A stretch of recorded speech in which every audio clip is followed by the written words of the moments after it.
बिहार के एक छोटे से गांव नवादा टोला में एक पुरानी हवेली थी। लोग कहते थे कि उस हवेली में काला जादू किया जाता था। शाम ढलते ही वहां से अजीब अजीब आवाजें आने लगती थीं। कभी रोने की, कभी हंसने की और कभी किसी के चिल्लाने की। गांव के लोग उस जगह से दूर ही रहते थे, लेकिन गांव में रहने वाला एक लड़का आर्यन इन बातों पर विश्वास नहीं करता था। उसे लगता था कि ये सब सिर्फ अफवाह है। ये सब बेकार की बातें हैं। भला आज के समय में काला जादू जैसा कुछ हो सकता है? आर्यन का दोस्त मोहित उसे कई बार मना कर चुका था कि वो हवेली के पास न जाए। आर्यन, मैंने खुद रात में उस हवेली से लाल रोशनी निकलते देखी है। तू वहां मत जा, कुछ ठीक नहीं है। तू डरपोक है मोहित। मैं आज रात जाकर देखूंगा कि सच्चाई क्या है। रात के 11 बजे आर्यन चुपके से घर से निकला और हवेली की ओर बढ़ने लगा।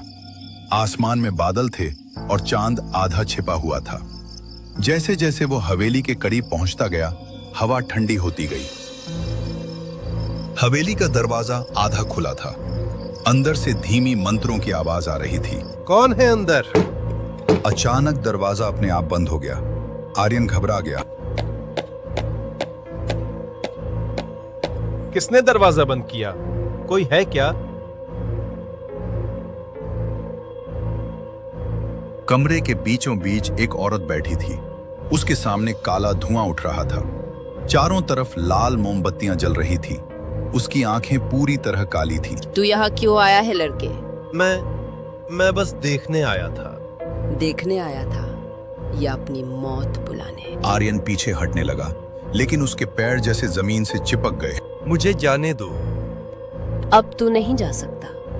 तूने मेरे मंत्र को अधूरा देख लिया है। औरत ने आंखें बंद की और कुछ मंत्र पढ़ने लगी। अचानक कमरे में तेज हवा चलने लगी। दीवारों पर परछाइयां नाचने लगी। बचाओ, कोई है? तभी दरवाजा जोर से खुला। मोहित अंदर आया। आर्यन! अब बहुत देर हो चुकी है। ये लड़का मेरी बलि बनेगा। तू इंसान नहीं है। मोहित ने जेब से गंगा जल की छोटी बोतल निकाली और औरत की ओर फेंक दी। जैसे ही पानी उसके ऊपर गिरा, वो जोर से चीखी। नहीं! कमरा हिलने लगा, दीवारें टूटने लगी। मोहित ने आर्यन को खींचा और दोनों बाहर भागे। हवेली के बाहर आते ही एक जोरदार धमाका हुआ। पूरी हवेली आग में जल उठी। ये क्या था? वो औरत नहीं थी आर्यन। वो एक तांत्रिक थी जो काला जादू करके लोगों की आत्मा कैद करती थी। अगली सुबह गांव वालों ने देखा कि हवेली पूरी तरह खंडहर बन चुकी थी। मैंने कहा था उस जगह में बुराई है। लेकिन कहानी यहीं खत्म नहीं हुई। कुछ दिनों बाद आर्यन को अजीब सपने आने लगे। हर रात वही औरत उसके सामने आकर खड़ी हो जाती। तू मुझसे बच नहीं सकता। मोहित, वो फिर से आई थी। ये उसका बदला है। उसका मंत्र अधूरा रह गया था। एक रात आर्यन की तबीयत अचानक खराब हो गई। उसका शरीर बर्फ जैसा ठंडा हो गया। वो मुझे बुला रही है। मोहित ने गांव के पंडित को बुलाया।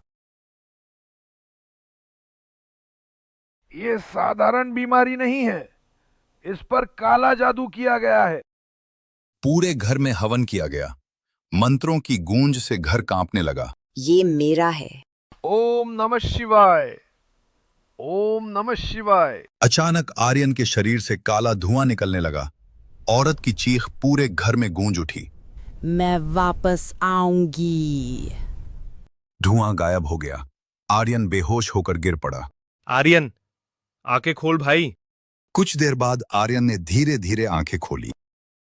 सब खत्म हो गया क्या? अभी के लिए।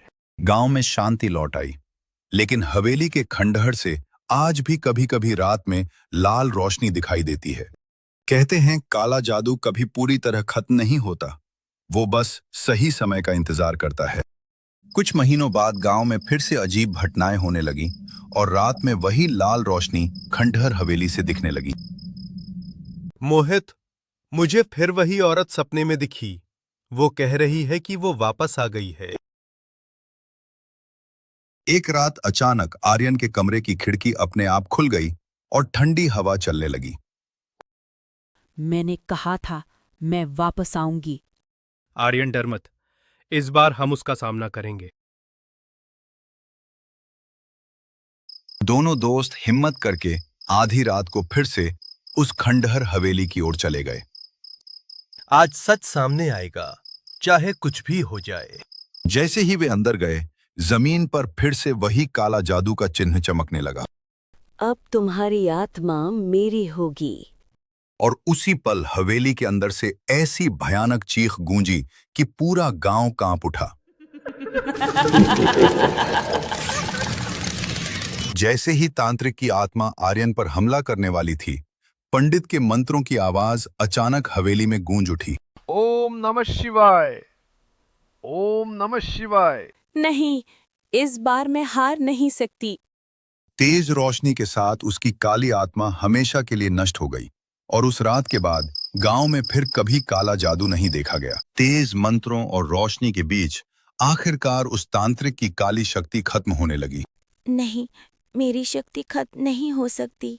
आखिरी चीख के साथ उसका साया हमेशा के लिए हवेली से गायब हो गया।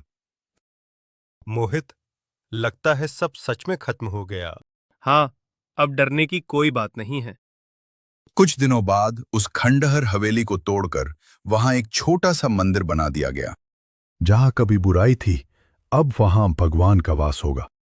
धीरे धीरे गांव की जिंदगी फिर से सामान्य और खुशहाल हो गई।